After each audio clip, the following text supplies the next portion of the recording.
할렐루야! 사랑과 은혜가 풍성하신 우리 주 하나님을 높여 찬양합니다. 이 시간 우리 주 예수 그리스도의 이름을 붙들고 성령의 능력 안에서 오늘 하루도 믿음으로 승리하며 나아갑시다. 주님이 우리를 도우십니다.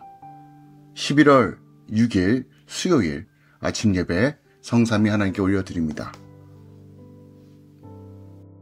오늘 하나님의 말씀은 사무엘상 3장 1절부터 14절까지입니다.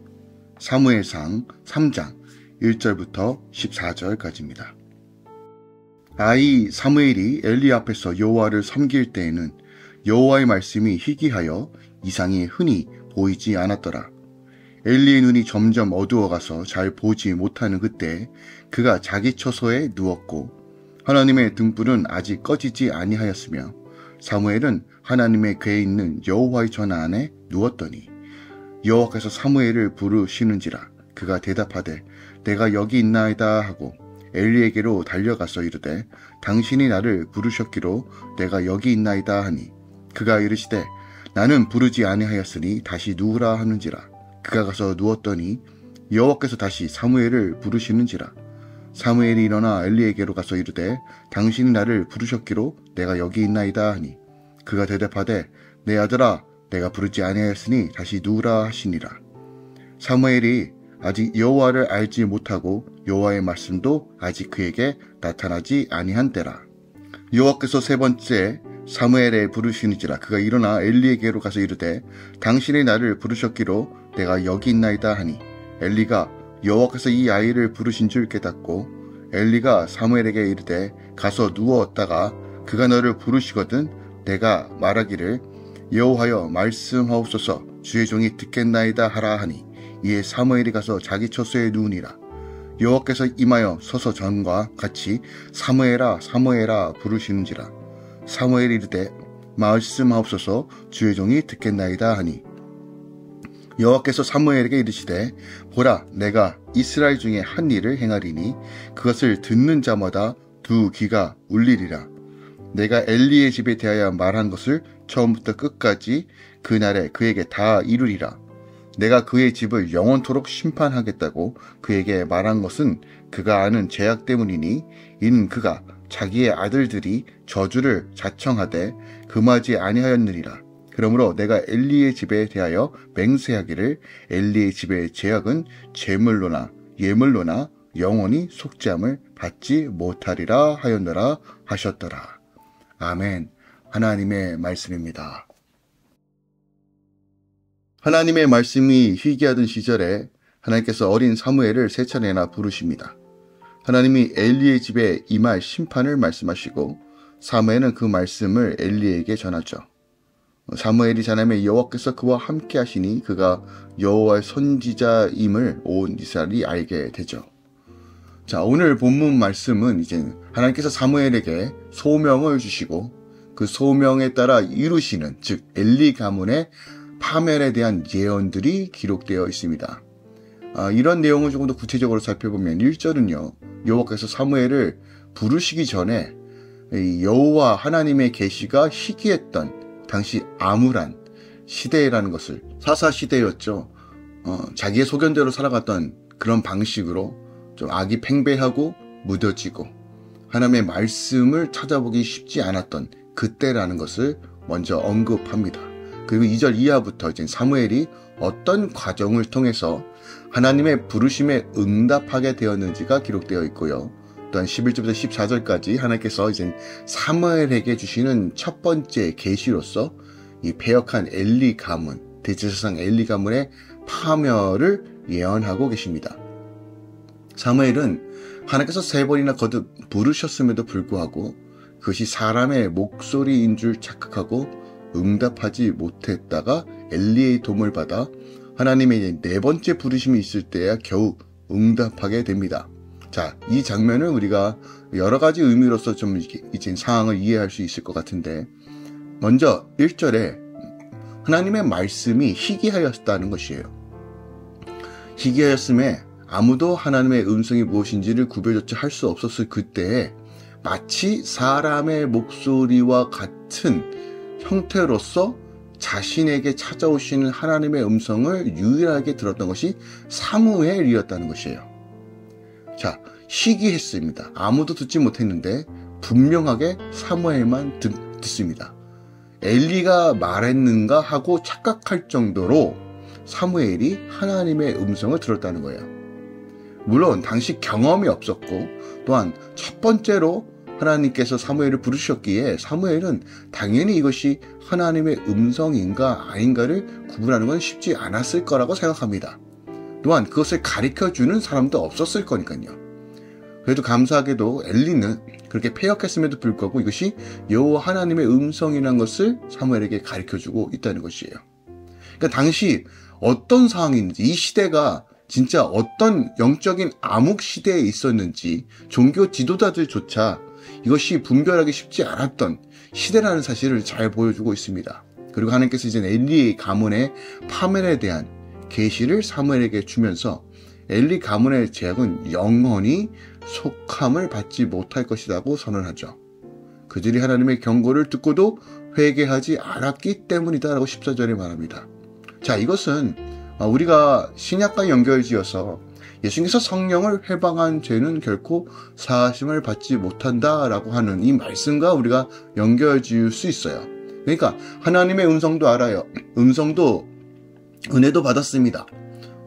그런데 이것 자체를 부정하고 무시하고 회개하지 않고 돌이키지 않는다?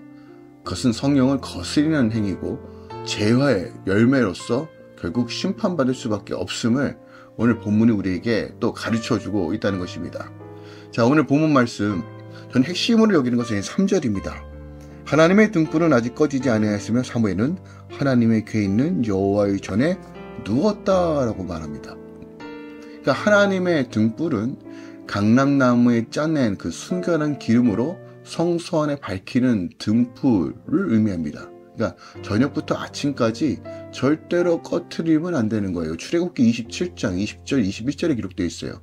그러니까 하나님은 저녁부터 아침까지 아론의 후손 곧 제사장들로 하여금 기름을 준비하여 등불을 계속 켜도록 했습니다. 그러므로 엘리 당시 이 일은 제사장이었던 엘리의 두 아들 홈리와 비느하스가 해야만 했지요. 그런데 엘리의 두 아들은 하나님을 알지 못하며 또한 자기 소견대로 섬겼던 자들입니다. 그들은 하나님을 위해 세움받은 제사장이었음에도 불구하고 하나님을 경외하지 않았다는 것을 잘 보여줘요. 따라서 그들은 하나님의 직분을 소홀히 할 뿐만 아니라 그 가치와 그 위치도 전혀 신경 쓰지 않았다는 것이에요. 그래서 레위 후손이기는 하였지만 성소의 일을 감당하기에 버거운 이 사무엘이 감당할 수밖에 없었다는 거예요. 그러니까 어린 사무엘이 제사장인 홈리와 비느하스가 하는 일을 자기 스스로가 하고 늘 성소를 밤낮으로 지켰다는 것을 우리가 알게 됩니다. 또한 오늘 이 사무엘이 주회전을 지키고 주회전에서 주의 언약궤가 있는 그곳에서 기도의 불을 끄지 않았다는 것을 의미하기도 합니다. 자, 이것은 본질적으로 사도행전 15장 14절 말씀에 다윗의 장막의 행복과 우리가 연결지어 생각할 수 있습니다. 다윗, 꺼지지 않는 하나님의 그 예배 33년 동안 이루었던 이거와 같은 맥락에서 우리가 이해할 수 있다는 거예요. 이스라엘 백성들을 늘 언약궤 중심으로 하나님께서 인도하셨습니다. 즉 언약궤 중심이란 건 하나님 중심, 하나님의 통치 중심, 또한 이들의 모든 삶은 결국 하나님을 예배하는 삶으로 하나님께서 세팅하셨고 그렇게 명령하셨습니다. 그러니까 오늘 표면적으로 언약궤 안에서 늘 그의 전에 누워서 그의 등불을 꺼지지 않게 했다는 것은 뭐냐면 본질적인 하나님의 부르심에 대해서 온전히 감당하며 그 사역을 끊임없이 추구하고 주의 얼굴을 구하며 기도하며 예배했다는 것을 보여줍니다. 자, 중요한 것은 암울함 시대입니다. 하나님을 등하시하고 자기 소견대로 살아갔던 사사시대입니다.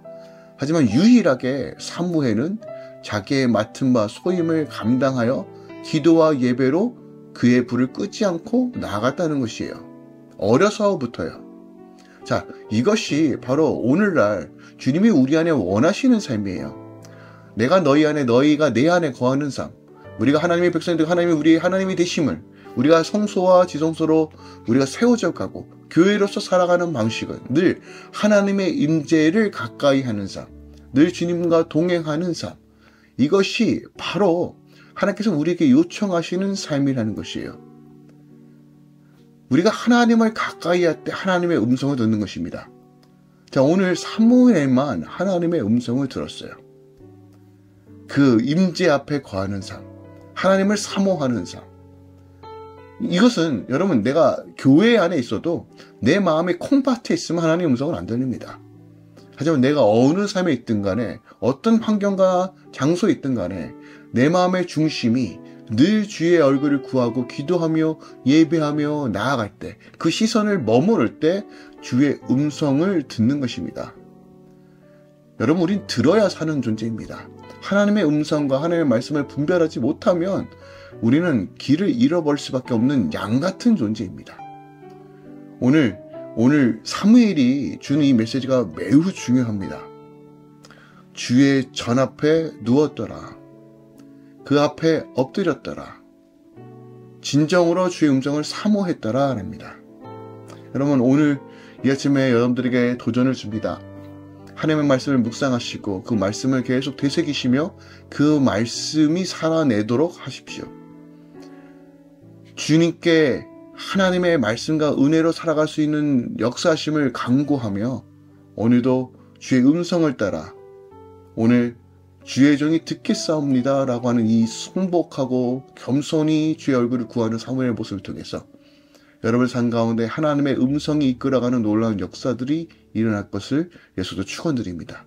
기도하겠습니다. 사랑하는 주님, 오늘 사무엘이 주의 전에서 언약궤 아래서 밤낮으로 주의 얼굴을 구하며 기도했던 것처럼 하나님, 우리가 주의 종으로서 주의 음성을 듣겠다라고 함께 믿음을 선언하며 늘 주님께 집중하는 삶을 살아야 하는 것을 잘 알고 있음에도 불구하고 연약하여 깨어지는 이 부분들이 다시 한번 성령의 능력으로 메워지고 새로워지길 원합니다. 주님께서 오늘도 할렐루야 교회 성도들을 도우시고 우리 다음 세대를 도우시고 또한 주의 백성들을 도우셔서 주의 음성이 이끌어가는 삶, 또한 충성되이 주의 얼굴을 구하는 삶으로서 오늘도 복된 삶을 누리게 하소서. 이제는 우리 주 예수 그리스도의 은혜와 우리 하나님 아버지의 놀랍고 지극하신 사랑과 성령 하나님의 교통 충만 역사하심이 이제부터 영원까지 함께 계시길 간절히 축원합니다.